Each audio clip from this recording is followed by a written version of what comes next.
მოგესალმებით, მე ნანა ვარ ნაცაური და მიხარია რომ საფეხნოს მაყურებელს და გულშემატკივარს ახლა უკვე ჩვენს YouTube არხზე ხვდები.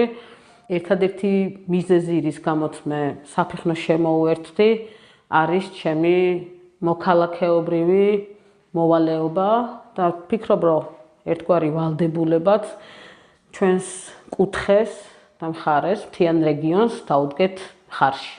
მე წარმოშობით პირიქითა ხევსურეთიდან ვარ და დღეს მინდა რომ მცირედი მონახაზი გავაკეთო იმ პრობლემებისა, რაზეც მინდა რომ საფეხნომ საომავლოდ რაც შეიძლება ბევრი ისაუბროს და თავისი შესაძლებლობების მაქსიმუმი ჩადოს ამ კუთხის მხარდაჭერისთვის. ბევრმა შეიძლება არ იცის, რომ ზამთრის პერიოდში ბევრი სოფელი ხევსურეთში ცარიელდება, თუმცა არის სოფლები, რომლებიც გაზაფხულის პერიოდშიც მოსახლეობის გარეშე რჩება. ლებაისკარი 0 მოსახლეობა, კისტანი 0 მოსახლეობა, გიორგწმინდა 0 ოჯახი და შეიძლება 1 ადამიანი იყოს ხოლმე, შატილში 10 ოჯახი 17 ადამიანით, წუქისძირი 1 ოჯახი 1 ადამიანი, ხანისძირი 1 ოჯახი 2 ადამიანი, მიცუ 2 ოჯახი 4 ადამიანი, ხონე ხონიშჭალა 5 ოჯახი 10 ადამიანი,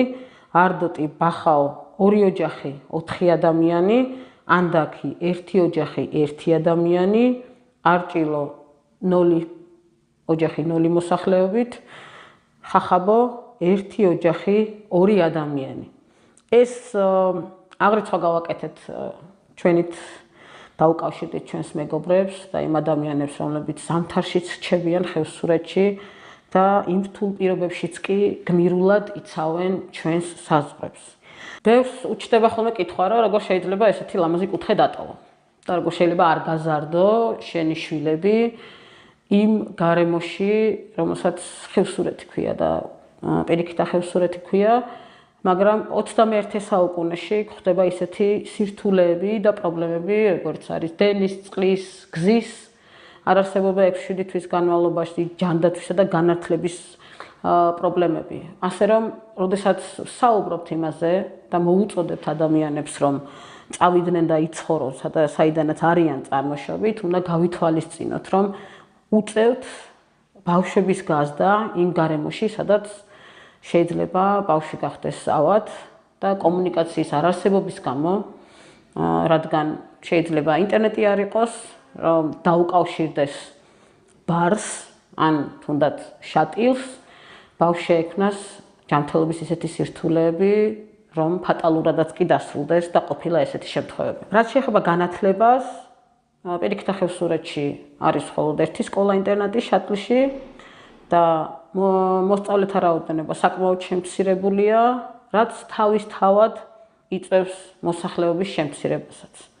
ბევრ სოფელში ახალგაზრდები საერთოდ აღარ არიან და ზაფხულის პერიოდში ადიან ხოლმე, თუმცა არის სოფლები, როგორც განვახსენე, რომლებიც როგორც ზაფხულის, ასევე ზამთრის პერიოდში დაცლილია.